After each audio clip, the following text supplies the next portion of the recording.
Olá a todos e todas. Hoje estamos aqui para falar sobre a indisciplina, que é um problema muito sério nas escolas, que deixam todos os educadores bastante perturbados.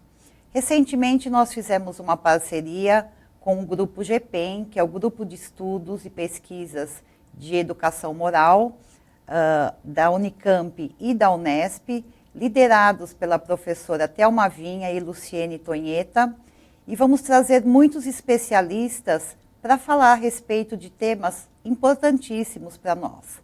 E hoje quem está aqui para falar sobre a indisciplina é o Varley Correa. Seja bem-vindo. Obrigado, Sandra.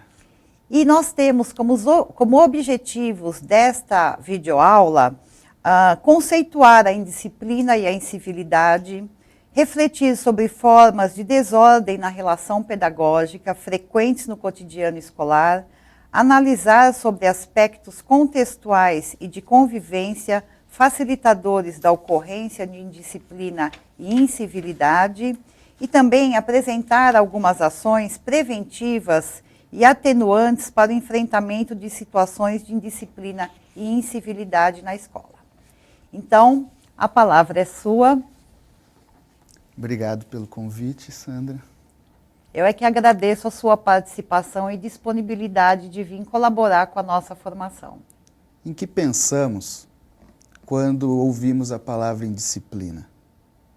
Aposto que muitos comportamentos vêm à nossa cabeça.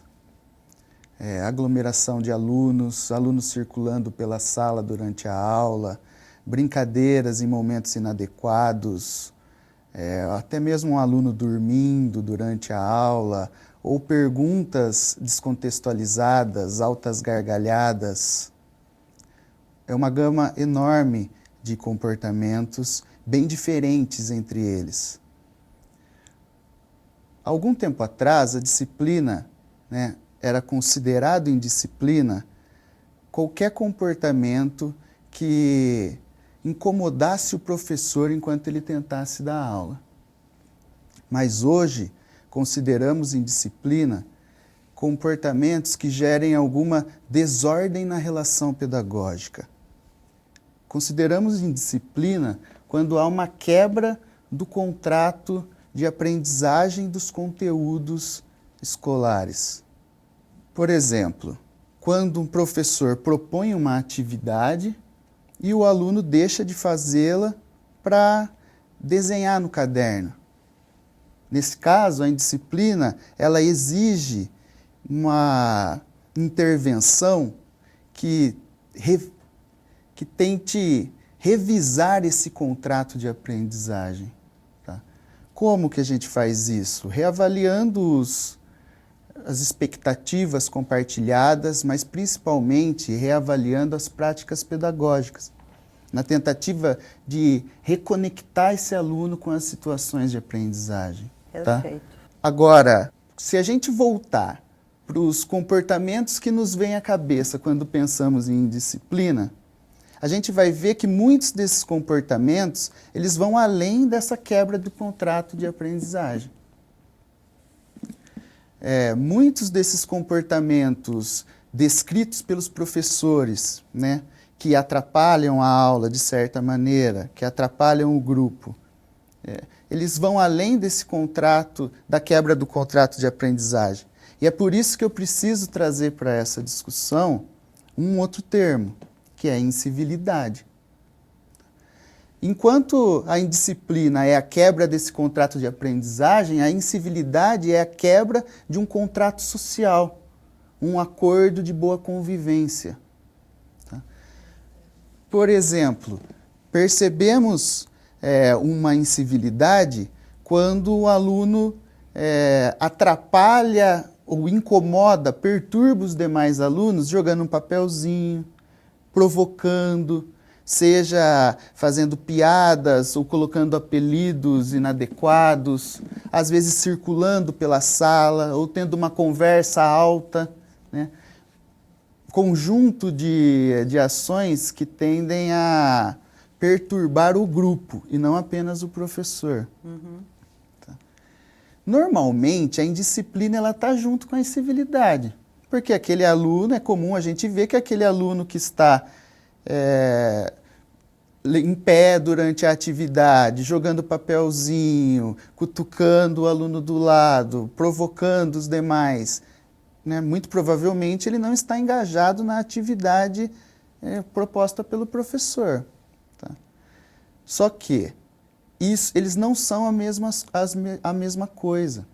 Tá? Às vezes a indisciplina e a incivilidade estão separados. Quem não conhece uma situação em que o aluno se empolga em resolver suas atividades, tá? Ele tem um bom desempenho acadêmico, mas assim que ele termina, ele vai lá cutucar o outro. Nessa situação a gente enxerga incivilidade, um comportamento que perturba os demais, porém não tem essa quebra do contrato de aprendizagem. Uhum. O mesmo também pode ser inverso, quando um aluno é quieto, calado, né? Não está atrapalhando ninguém, não atrapalha ninguém, só que ao mesmo tempo ele não está fazendo as atividades propostas, né? Não tem atenção concentrada no conteúdo apresentado pelo professor. Nesse caso, facilmente a gente vê a quebra do contrato de aprendizagem, a gente vê a indisciplina, só que não tem a quebra do contrato social de boa convivência. Então tem a ausência da incivilidade. Uhum. Apesar de muitas vezes a incivilidade e a indisciplina caminharem juntas, às vezes elas estão separadas. E o mais importante é a gente perceber que precisamos de intervenções diferentes para elas. Às vezes ao mesmo tempo, né? E em alguns casos específicos, uma ou outra. Entendo. A incivilidade, ela não é uma violência dura. Também ela não é uma transgressão das regras da escola. Ela é uma microviolência, ou seja, comportamentos perturbadores que não atinjam só o professor, mas que atinjam também, né, os demais alunos e prejudiquem o ambiente de estudo. Eu tenho alguns dados que eu gostaria de mostrar de diversos estudos que nos mostram um pouco a amplitude desse desafio de lidar com a indisciplina no Brasil, mas a indisciplina sendo considerada como um problema de convivência que atrapalha a aula, considerando então, né, abrangendo a incivilidade também. 64% dos diretores das escolas estaduais, 54% das municipais e 47% das instituições particulares apontam a indisciplina como um problema considerável do ambiente educacional. Uhum. Tá? 32% dos professores consideram a indisciplina um dos 3 fatores mais preocupantes do cotidiano escolar. E há um estudo que diz que os professores brasileiros investem 18% do tempo de aula na tentativa de manter a ordem na classe. Ou seja, é muita perda de tempo, né? E muito desgaste também emocional. Com certeza, Sandra. Tem um outro estudo sobre a evolução da provocação, que é uma forma de incivilidade. Uhum. Né? A evolução da provocação como causa dos conflitos. Tá? Podemos ver que a partir dos alunos, entre os alunos de 8 a 9 anos, a provocação ela acaba sendo causa de 40% dos conflitos. E isso vai subindo até que entre os alunos de 13 e 14 anos, ele tem um percentual de 58%, né, de causa de conflito. Que é o auge da crise da adolescência, né? Essa faixa etária. Enquanto lá entre os 3 e 4 anos, apenas 18% é causado por provocação, né? A partir da faixa etária ali de 8, 9 anos, a maior causa dos conflitos é a provocação. Interessante. Mas e aí? Né? O que podemos fazer? Essa é a parte mais importante. Primeiro a gente precisa entender quais são as razões da incivilidade. Se não razões, seriam quais os fatores facilitadores da ocorrência da incivilidade, né?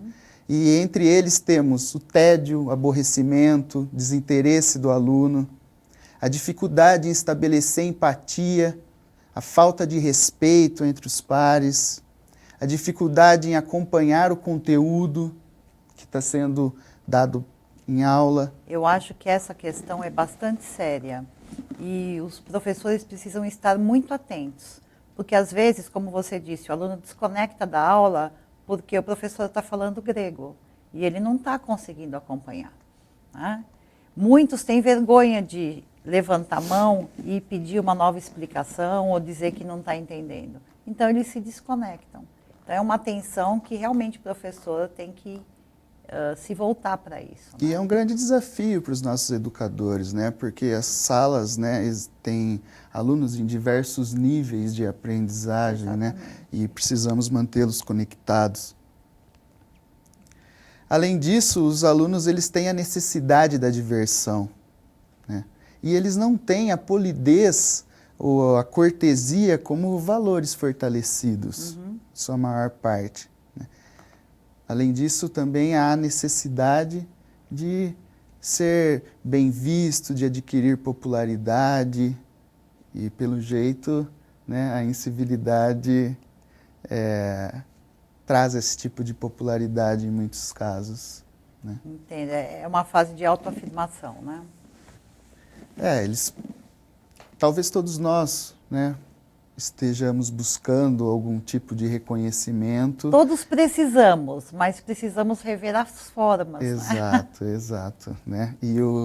E a ocorrência da incivilidade, ele traz para a gente a ideia de que, de algum modo, esse comportamento está sendo mantido, né? Exatamente. Há algum sucesso nisso.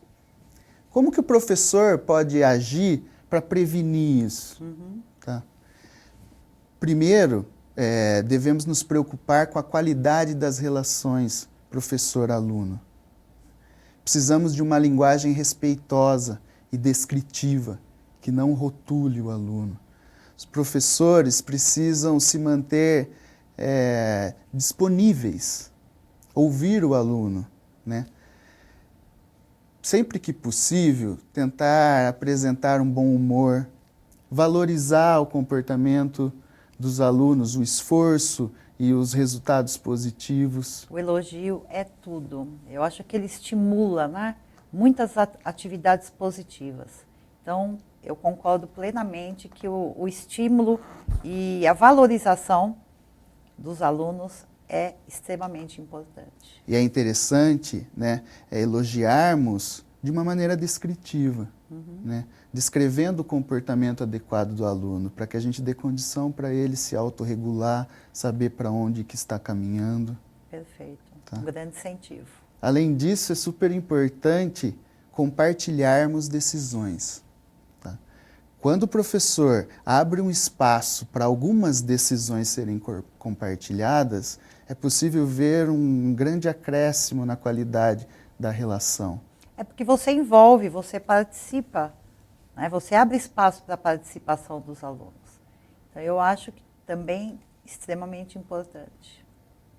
A qualidade da aula também é muito importante como uma forma de prevenção à incivilidade. Uma aula bem planejada, né? Uma diversificação de estratégias, de maneira que a gente consiga manter o aluno ativo, participativo, né? Feedbacks construtivos, sistema de monitoria, uma circulação do professor pela aula, mantendo-se próximo de alguns alunos. Conjunto de ações que tende a melhorar a qualidade da aula e, com certeza, funciona como uma forma de prevenção da incivilidade. Além disso, é muito importante, para prevenirmos a incivilidade, ajudarmos a desenvolver a relação entre os alunos. De que maneira poderíamos fazer isso? a gente precisa dar atenção aos conflitos. Só que não precisamos sempre resolver sozinhos. É legal que a gente possa chamá-los para resolver junto. Tá? Eles ficam implicados na resolução dos conflitos. Assim a gente consegue também incentivar a cooperação. Tá? Não só quando estamos falando de conflitos interpessoais, mas também em atividades de aprendizagem. Uhum. Às vezes existe divergência, né, de opiniões, uma certa competição entre os alunos. Então, resolver conflitos sempre. A gente não pode fingir que não está vendo. Exato. Pensando em divergência de opiniões e competição entre os alunos, é importante lembrarmos de não fazer comparações entre os alunos. Podemos comparar eles com eles mesmos, né? Ontem ele estava de tal maneira e hoje ele progrediu. Ao invés de comparar o aluno A com o aluno B. Entre eles, né? São maneiras de construir relações entre pares mais adequadas que com certeza vão influenciar nas condições facilitadoras da incivilidade, né? Uma forma de prevenir. Interessante. Tá bom? Só que em alguns momentos é preciso chamar a atenção, né? Porque não vivemos só de prevenção, as incivilidades acontecem. Uhum.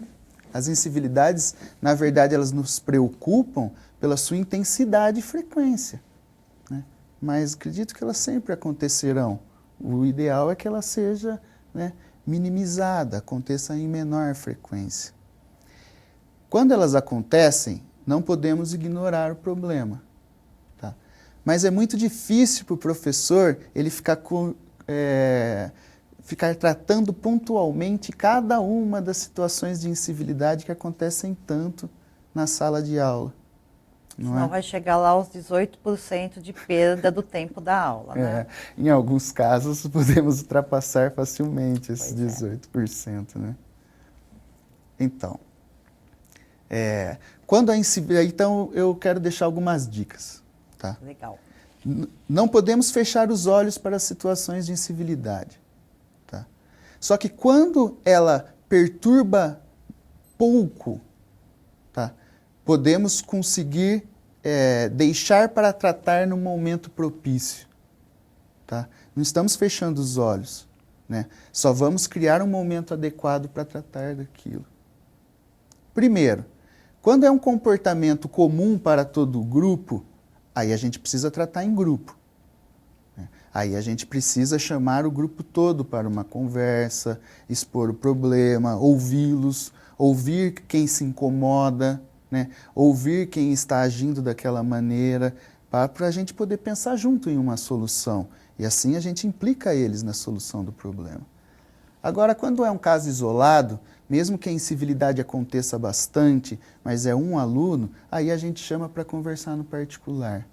Tá? Só que é difícil a gente ficar chamando para conversar no particular durante a aula, né?